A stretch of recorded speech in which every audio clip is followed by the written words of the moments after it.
Hola, hola, ¿cómo están? Sean todos bienvenidos al Club de Auditores para el curso del día de hoy, cuando presentamos la primera sesión de este curso taller especializado en auditoría financiera basada en riesgos, un curso de 24 horas.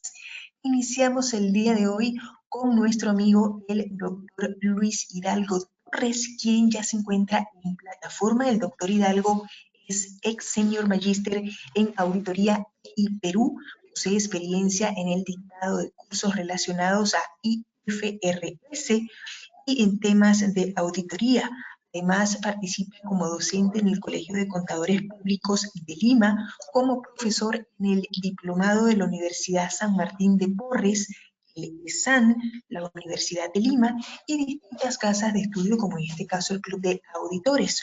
Cuenta con más de 13 años de experiencia en brindar servicios de auditoría y asesoría empresarial, especializada en auditorías financieras de empresas en el sector de retails, minería, eléctricas, telecomunicaciones, servicios e industriales. Muchísimas gracias, doctor Hidalgo, por estar nuevamente con nosotros en el Club de Auditores. Sin más, les cedo los micrófonos y las pantallas para poder iniciar. Adelante. Muchas gracias al Club de Auditores por esta apertura que me dan de poder brindarles un curso de auditoría financiera basada en riesgos. En este curso lo vamos a desarrollar en 6-7 sesiones que están enfocadas en 4 etapas, ¿no? Las 4 etapas de la auditoría. Es el evento de la planificación, la ejecución, la conclusión y el reporte que se hacen en el evento del proceso del trabajo de auditoría. La idea, ¿no?, en este evento es darle tips, conocimientos técnicos basados en lo que dice la CISA, que es el International Standard Audit, que son las NIAS, ¿no? Y en combinación con el tema de las normas internacionales de información financiera. El efecto combinado de lo que es la CISA y las IFRS ejecutan cómo nosotros, los auditores, debemos desarrollar de una manera con calidad, dando confianza en la ejecución del proceso de la auditoría. No es sencillo, no es fácil, no es tampoco nada difícil, ¿no? Hacer un trabajo de auditoría basado en los estándares que te dan las normas contables y también las normas de auditoría. Sin embargo, es muy, pero muy preciso y muy importante. El tema del proceso de la auditoría se da con una ejecución muy prolija y muy importante en el desarrollo como tal, ¿no? En este curso, que lo hemos distribuido en varias sesiones, aprenderán no solamente el concepto de las normas, sino también la ejecución práctica.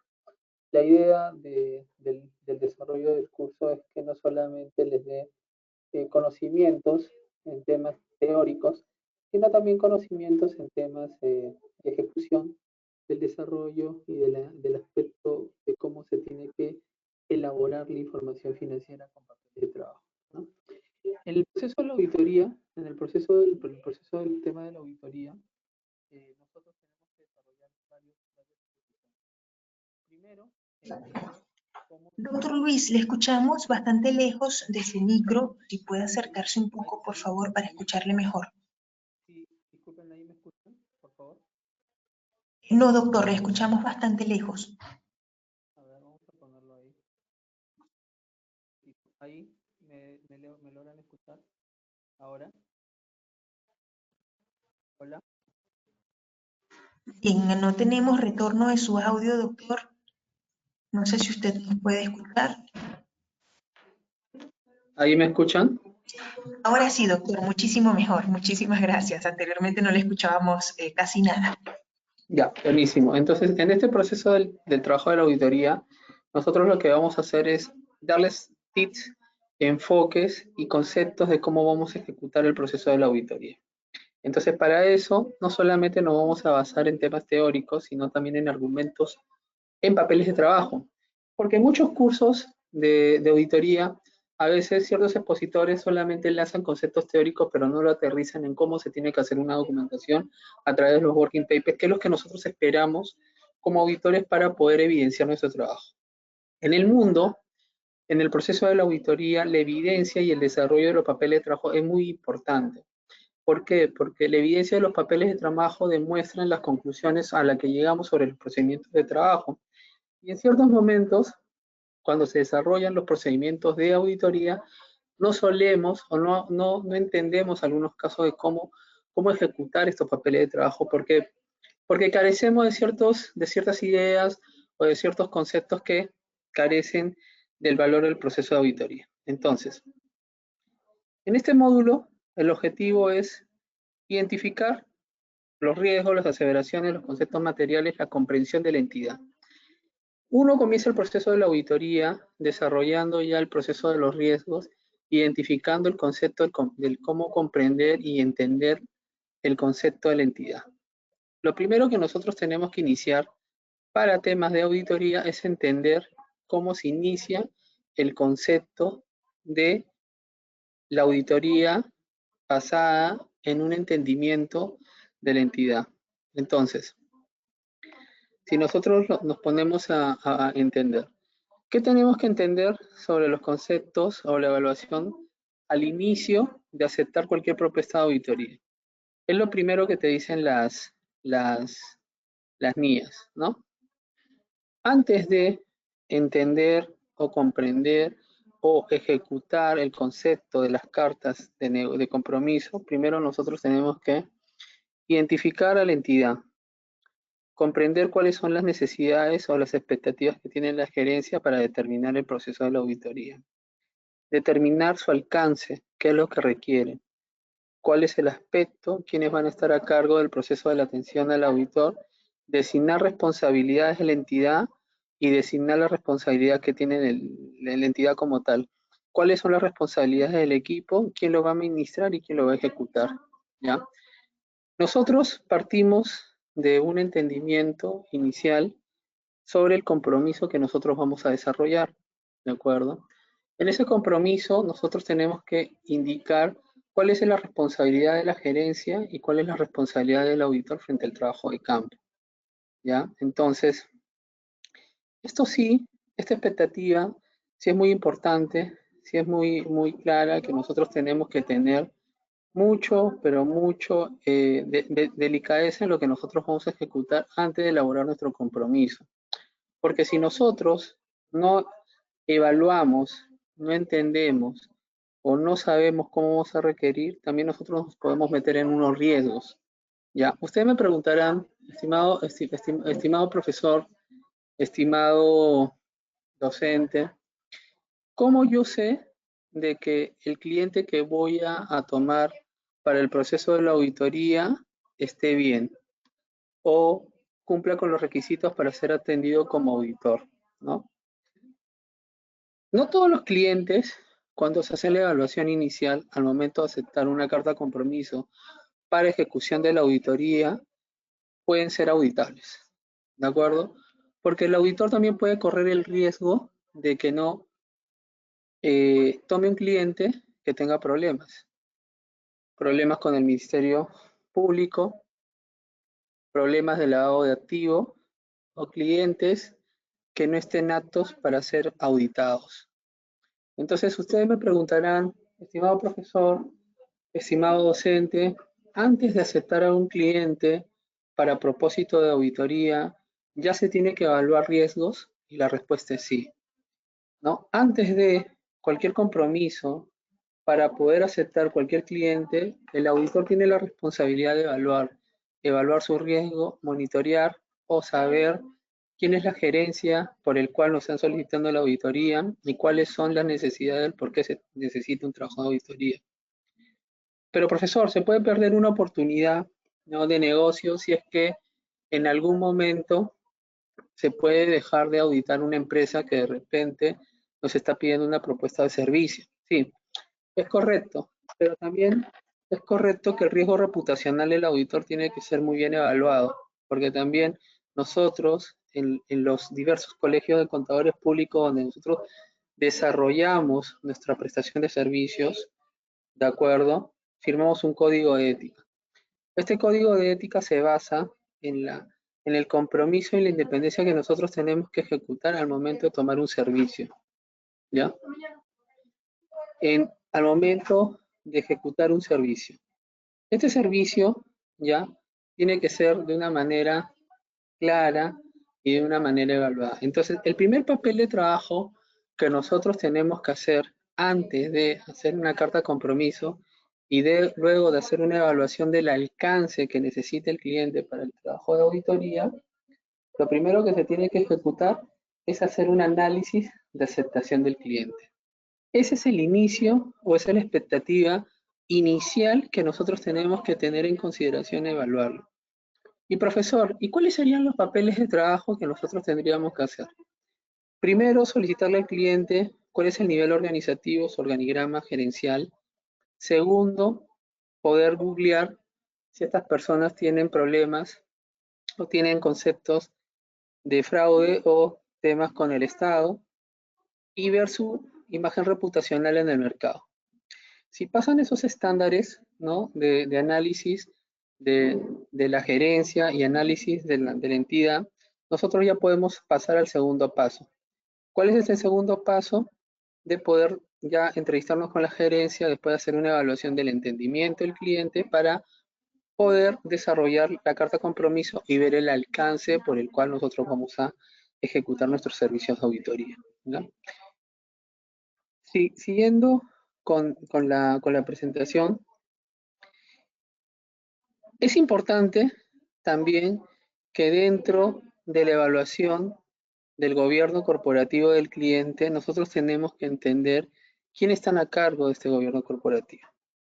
Ese inicio de entender quiénes están a cargo del buen gobierno corporativo nos da a nosotros como auditores un feeling de saber quién es la supervisión, la dirección estratégica de la entidad, asegurarnos bien cuáles son los objetivos financieros de las operaciones de los cumplimientos, regulaciones o reportes por el cual el cliente va a tomar la auditoría. Se supone que si tú tienes un cliente privado donde efectivamente vas a tomar la auditoría y tiene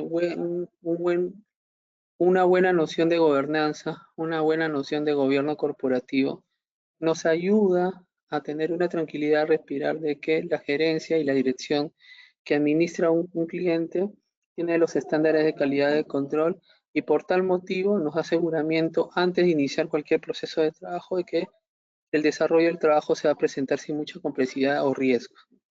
Sin embargo, si nosotros al hacer la evaluación inicial del cliente vemos que se tiene ciertas dificultades administrativas de gestión, un poco de desorden, ya obviamente es un cliente que sí se puede aceptar, pero obviamente tiene unos riesgos diferentes, ¿no? He ahí, antes de aceptar un cliente, en el que el auditor tiene que clasificar en los tres riesgos. Si es un cliente de riesgo alto, es decir, donde se tiene que ejecutar muchos procedimientos de trabajo de auditoría. 2, si es un cliente de riesgo moderado. O 3, si es un cliente bajo. También es importante indicar que hay clientes de riesgo moderado porque son entidades que, que están reguladas o que también son clientes que se encuentran dentro del ojo de un país porque es mediático. Entonces ahí también se hacen evaluaciones, ¿no? Porque hay clientes que obviamente, entidades que de repente son reguladas y que necesariamente se tienen que hacer más evaluación y no tienen un riesgo bajo, sino un riesgo moderado porque son entidades que vienen siendo reguladas no solamente por la administración fiscal, sino por el gobierno de control del país o también, ¿no? Porque también pueden ser entidades reguladas por alguna entidad financiera. Entonces, el primer análisis o el primer papel de trabajo que el auditor tiene que ejecutar al momento de hacer sus evaluaciones es el Client Acceptance Continuous o la evaluación del cliente al inicio. Entenderlo, comprender, evaluar los riesgos para poder luego seguir ya al siguiente paso de la negociación de la carta de compromiso, ¿no? Ya, luego de que nosotros hemos pasado ya el concepto de evaluación, nosotros tenemos que entender quién es o cuál es la expectativa del cliente. ¿Por qué es importante entender cuáles son las expectativas del cliente? los requerimientos del servicio y los protocolos de comunicación. Porque inicialmente ellos nos tienen que decir cuál es su expectativa.